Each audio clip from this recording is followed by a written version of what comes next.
اچھا ڈاکٹر شاہدہ وزارہ صاحبہ، یہ جو ذکر ہو رہا ہے، آپ نے بھی کہا کہ جب بھی پاکستان ڈیفالٹ کے قریب جاتا ہے تو حکومت تبدیل ہو جاتی ہے.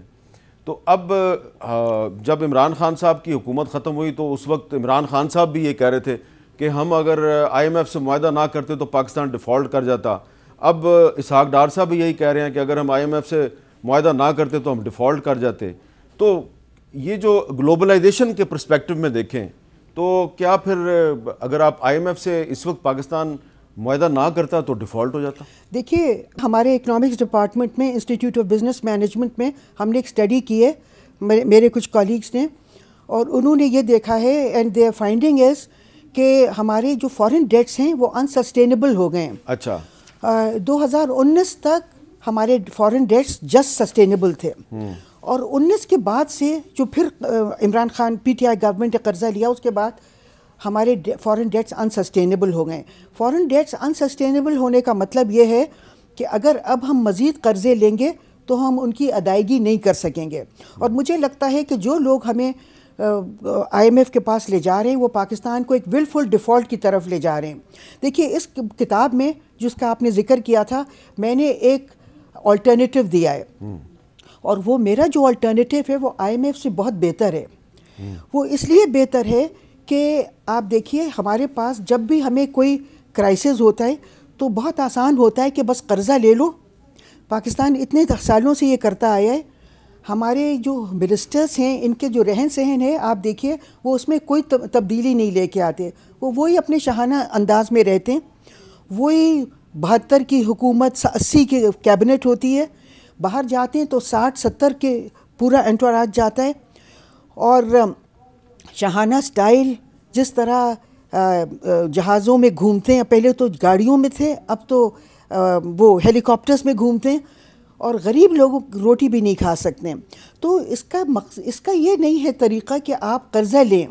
آپ نے یہ سٹائل دیکھیں، آپ یورپ کے دیکھیں، ویسٹرن ملکوں کے دیکھیں، جنہوں نے اپنے پیسے لگا کے ملک کے پیسے ملک کو کہیں پہنچا دیا ہے. وہ لوگ سائیکلز پہ گھومتے ہیں. اور ہمارے ملکوں میں جو بالکل لوگ غریب ہیں، روٹی بھی نہیں کھا سکتے. اور آپ دیکھیے کہ آپ کا وزیر اعظم اگر سائیکل پہ گھومنا شروع کر دے تو وہ تو کڈنیپ ہو جائے گا. نہیں تو ایسے آپ کام کیوں کریں کہ آپ کو کوئی کڈنیپ کر لے گا؟ آپ ان کی طرح کام کریں، عوام دوست کام. دیکھیے، میں نے اس میں بتایا ہے کہ آپ کو بیلنس آف پیمنٹ کو کرائسس مینیج کرنے کی ضرورت ہے. آپ کو قرضے لینے کی ضرورت نہیں ہے. اور اس سے میرا مطلب یہ ہے کہ آپ آج کل بھی دیکھیے موجودہ ایکسپینشن آف اکانومی. ایکسپینشن کے علاوہ میں پہلے یہ بتا دوں آپ کو کہ امپورٹس جو ہیں ہم امپورٹ کر رہے ہیں. آج کل بلی کتے کا کھانا امپورٹ کر کے آ رہا ہے. 220 گاڑیاں آئی ہیں جو بلٹ پروف گاڑیاں ہیں، اور چیز آ رہا ہے، پھل آ رہے ہیں، سبزیاں آ رہی ہیں، ہم یہ سب لا رہے ہیں. اور آپ دیکھیے کہ جو بہت سی ضرورت کی چیزیں ہیں وہ نہیں آ رہی ہیں. لائف سیونگ ڈرگز نہیں آ پا رہی ہیں، مگر یہ تعیشات سب آ رہے ہیں. ان کو میں نے کہا ہے کہ ان کو 2019-20 کا بیلنس آف پیمنٹ کے ڈیٹا لے کے میں نے کہا ہے اگر ہم ان چیزوں کو کھانے بند کر دیں تو ہم $3.15 بلین بچا لیں گے، جو لگژری آئٹمس ہیں، فوڈ ہیں. پھر میں نے دیکھا ہے کہ پیٹرول ہے، گیس ہے، اور ایڈیبل آئل ہے. اس کو تو ہم نہیں روک سکتے کیونکہ یہ تو ضرورت ہے زندگی کی. مگر آپ اس کو آج کل آپ بارڈر پہ اس کو لے سکتے ہیں، اور آپ اس کو لوکل کرنسی میں لے سکتے ہیں. روس اور ایران بہت سالوں سے لوکل کرنسی میں ٹریڈ کر رہے ہیں. آپ دیکھیے سعودی عربیہ جو بالکل ہی ویسٹ کا یعنی کہ ایک ایسا ملک تھا جو بالکل ویسٹرن مگر سعودی عربیہ اور چائنا نے تیل کا جو معاہدہ کیا ہے وہ لوکل کرنسی میں کیا ہے. تو اگر ہم لوکل کرنسی میں معاہدہ کر لیں تیل کے لیے، ایڈیبل آئل کے لیے، تو ہم $10.5 بلین 19-20 کے ڈیٹا کے مطابق بچا سکتے ہیں. اچھا ڈاکٹر زبیر صاحب، یہ پاسبل ہے کہ ہم لوکل کرنسی میں کچھ ملکوں کے ساتھ معاہدے کر لیں، اکنامک الائنس بنائیں ایسے کنٹریز کے ساتھ جو ڈالر میں ہمارے ساتھ کاروبار نہ کریں؟ یہ بتائیے حامد، ہم لوگ خود روپے اپنے جیب میں رکھنا چاہتے ہیں، سب ڈالر خرید رہے ہیں. روپے کی قیمت کوئی نہیں ہے. وہ باہر والے ہم سے کیوں لیں گے؟ مجھے بتائیے. دیکھیں تیار ہے لینے پہ، وہ لینے پہ تیار ہے. نہیں دیکھیے بات سنیں، کرنسی جو ہوتی ہے نا، اس کی جو مانگ ہوتی ہے وہ معیشت کی طاقت کے مطابق ہوتی ہے. ڈالر کیوں ساری دنیا خریدنا چاہتا ہے؟ یا ابھی آپ دیکھیں کہ چائنیز جو کرنسی ہوگی، چائنیز اکانومی سٹرونگ ہوئی ہے تو اب اس کی کرنسی سٹرونگ ہوئی ہے. ابھی سعودی عربیہ کا تو اپنا ایک آئل کا بیس ہے، سمجھ گئے نا. ابھی ہماری معیشت اتنی کمزور ہے کہ ہم متواتر ڈیویلیو کرتے جا رہے ہیں اور تب بھی وہ نہیں تھم رہا. اب بات یہ ہے کہ پاکستان کی ایکسپورٹ پروموشن، ہماری جتنی بھی پالیسیز ابھی بن رہی ہیں، یہ آئی ایم ایف کی، یہ صرف ایک جگہ سے قرضہ لے کر دوسرا قرضہ ہم دے رہے ہیں، لیکن ہم نے ساتھ ساتھ اپنی معیشت کو بند کر دیا. انڈسٹری بند ہو رہی ہے، ایکسپورٹ بند ہو رہی ہیں، ایگریکلچر سلو ڈاؤن ہو رہا ہے. اب ایسے حالات میں اگر ہم ڈالر کمائیں گے نہیں، تو اگر ہم صرف قرضے لے لے کر ہم اپنے ریزروز بڑھاتے ہیں، جیسے کہ پچھلے پروگرام میں ہوا اور ابھی اس پروگرام میں بھی ہو رہا ہے، تو یہ جو ہے یہ ہماری معیشت کے لیے دیر پانی ہے. یہ سلمان شاہ جو کہہ رہے ہیں یہ آخری پروگرام ہے، نہیں، یہ جو پروگرام ہے یہ صرف کچھ دیر کے لیے، شاید ہمیں ذرا ایک موقع دے. بات یہ ہے کہ ابھی ہم نے یہاں پر پاکستان کی معیشت کو اپنے پیروں پر کیسے کھڑا کرنا ہے، وہ ایکسپورٹس کو ہم نے اپنی انڈسٹری کو وہ صحیح کرنا ہے. آپ یہ دیکھیے کہ پاکستان نے تمام انویسٹمنٹ کی جو گڈز ہوتی ہیں، مشینیں، ان پر ڈیوٹیاں، ٹیکسز لگا دی ہیں، جب ہمیں انویسٹمنٹ کی ضرورت ہے. جتنے بھی خام مال ہے، را مٹیریل ہوتی ہے، جس سے ہم نے کوئی چیز بنا کر ایکسپورٹ کرنی ہے یا ملک میں بنانی ہے، اس پر ہم نے ٹیکس لگا دیے. امپورٹ ڈیوٹیز کو، جس کو میری تجاویز کے مطابق ختم کر دیا تھا 2007-8 تک، بالکل کم ہو گئی تھی. ڈیوٹی فری را مٹیریل آتے تھے، وہ تمام پھر اب ڈیوٹیز اور ٹیکسز میں آ گئی ہیں. دیکھیں ہم نے جتنے بھی اقدامات کیے ہیں وہ ہیں ریونیو جنریشن کے لیے، کہ کسی طریقے سے حکومت کے جو وہ ہیں خزانے بھرو روپیوں سے، تاکہ یہ بے تحاشا اور غلط جگہوں پر استعمال کریں، اپنی پالیٹکس چلائیں. ان کے جو طریقہ زندگی ہے یہ ایک بینکرپٹ حکومت کی نہیں ہے.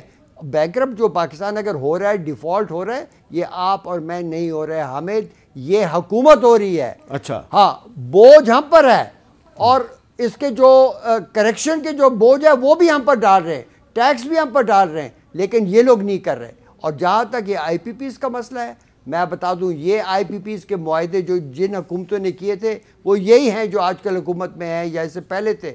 بات یہ ہے کہ یہ جب تک رہیں گے آئی پی پی کی یہ سسٹم، پاکستان کبھی بھی ترقی نہیں کر سکے گا. ان آئی پی پیز کے ایگریمنٹس نے ہماری انڈسٹری کو بند کر دیا ہے، ایکسپورٹس کو کمپیٹیٹیونیس سے ختم کر دیا ہے. تو آپ کے خیال میں تمام مسائل کی جڑ یہ پولیٹیکل گورنمنٹس ہیں؟ یا دیکھیں ان کی جو نہیں، ان کی غلطیاں دیکھیں پولیٹیکل گورنمنٹس کی اپنی ایک ضرورت ہوتی ہے کہ وہ، لیکن انہوں نے جو اکنامک فیصلے کیے ہیں وہ سارے غلط کیے ہیں. ان کی سمجھ نہیں ہے، ان کو سوچ نہیں ہے، اور ان کے کئی اور پولیٹیکل یا پرسنل ان کے وہ ہوتے ہیں، کیا کہتے ہیں، آبجیکٹیو، جس کی وجہ سے انہوں نے ملک کے مفاد میں فیصلے نہیں کیے. میں بھی ذرا کچھ کہنا چاہوں گی جو ڈاکٹر زبیر نے کہا ہے اس کے جواب میں. جی، میں کانفرنسز میں گئی ہوں، رشیا بھی گئی ہوں، چائنا بھی گئی ہوں، اور باوجود ہماری ویک کرنسی کے باوجود رشینس تیار ہیں لوکل کرنسی میں ٹریڈ کرنے پہ. اچھا جی، میں نے ان سے سجیسٹ کیا تھا کہ ہم بارٹر میں کریں، تو انہوں نے کہا بارٹر میں بھی کر سکتے ہیں، مگر ہم لوکل کرنسی میں، ان کی پریفرنس لوکل کرنسی ہے، تاکہ وہ چاہتے ہیں کہ وہ امریکی ڈالر جو ہے اس کی اہمیت کو کم کریں. جی ہاں. ڈاکٹر سلمان شاہ صاحب یہ بتائیں کہ پاکستان کی اکانومی کو سنبھالنے کے لیے کون سا ایک ایسا بڑا قدم آپ سجیسٹ کریں گے کہ جو کہ اس حکومت کو فوری طور پہ لے لینا چاہیے؟ اگر کوئی سوچ رہا ہے کہ ہم آئی ایم ایف کے بغیر آگے چل سکتے ہیں تو وہ بڑی غلط فہمی ہے اور لوگوں کو مس لیڈ کرنے کے برابر ہے. میرے خیال میں ہمارا جو چین کا قرض ہے وہ سب سے بڑا قرض ہے، اور اس سال سب سے زیادہ اسی کی ری پیمنٹ ہے. اور حیرت کی بات یہ ہے کہ ہم نے ابھی تک چین کے ساتھ کم از کم پبلکلی مجھے نظر نہیں آیا کہ کوئی وہاں پہ گیا ہے، ان سے بات کی ہے، کوئی منسٹری آف فائنانس سے وہاں پہ گئے ہیں، کوئی ان کے ساتھ ڈسکشن مجھے نظر نہیں آ رہی. ہاں، جن کے پاس ہمارے قرضے نہیں ہیں ان کے ساتھ ہم بہت باتیں کر رہے ہیں، کبھی یورپ جاتے ہیں، کبھی امریکہ جاتے ہیں، ان کے قرضے تو بہت کم ہیں. اچھا، اب آپ نے ملٹی لیٹرل قرضے ہیں، جو ملٹی لیٹرل قرضے تو World Bank, Asian Development Bank, ان کے تو سارے آئی ایم ایف کے ساتھ ہیں. لانگ ٹرم میں یا میڈیم ٹرم میں آپ کو ایک اکنامک ٹرانسفارمیشن پلان بنانا پڑے گا کہ یہ اکانومی جو ہے، جو ایک رینٹ سیکنگ اکانومی بنی ہوئی ہے، اس میں جو چینجز آپ نے کرنی ہے، آپ نے اسٹیٹ کو چھوٹا کرنا ہے. اسٹیٹ جو ہے ضرورت سے زیادہ پھیل گیا ہے، ہر چیز میں گھسا ہوا ہے، بری طرح مینیج کر رہا ہے، ریسورسز کی تباہی کر رہا ہے. جتنی انویسٹمنٹ کرتے ہیں اس پہ ریٹ آف ریٹرن ہی کوئی نہیں آتا. سو آپ نے اسٹیٹ کو چھوٹا کرنا ہے، پرائیویٹائز کرنا ہے. یہ جو پرائیویٹ سیکٹر ہے جس کو دبا کے انہوں نے تباہ کر دیا ہے، کوئی بڑا یہاں پہ کھلاڑی رہا ہی نہیں. سارے ایس ایم ای ٹائپ ہیں، چھوٹے چھوٹے، جو کہ ایکسپورٹ بھی نہیں کر سکتے، جن کے پاس نہ ٹیکنالوجی ہے، نہ نو ہاؤ ہے، نہ ان کے پاس کیپٹل ہے. تو ان چیزوں کو آپ کو اب آگے پروموٹ کرنا پڑے گا. اور دوسری چیز یہ ہے کہ اگر آپ نے ایکسپورٹ اورینٹڈ بننا ہے تو وہ پھر صرف ٹیکسٹائل کی بیسس پہ نہیں آپ بن سکتے. پھر آپ کو ایک بڑی ڈائیورسیفائڈ اکانومی چاہیے اور ڈائیورسیفیکیشن آف پروڈکٹس چاہیے. انجینئرنگ ہے، کیمیکل ہے، باقی چیزیں ہیں، اور وہ چیزیں جو ہے وہ آپ کی ہیومن کیپٹل پہ بہت امپورٹنٹ ہے. ہیومن کیپٹل اس کے لیے ٹھیک. اس کا مطلب کیا ہے؟ اس کا مطلب یہ ہے کہ آپ کے جو شہر ہیں، آپ کے جو قصبے ہیں، جو آپ کے دیہات ہیں جہاں لوگ رہتے ہیں، روزانہ کام کرتے ہیں، وہاں کا انفراسٹرکچر آپ نے ٹھیک کرنا ہے. ان کو آپ نے دنیا کی مارکیٹ سے کنیکٹ کرنا ہے، ان میں ٹیکنالوجی لانی ہے، ان میں سکلز لانی ہے، وہاں پہ انویسٹمنٹ لے کے آنی ہے.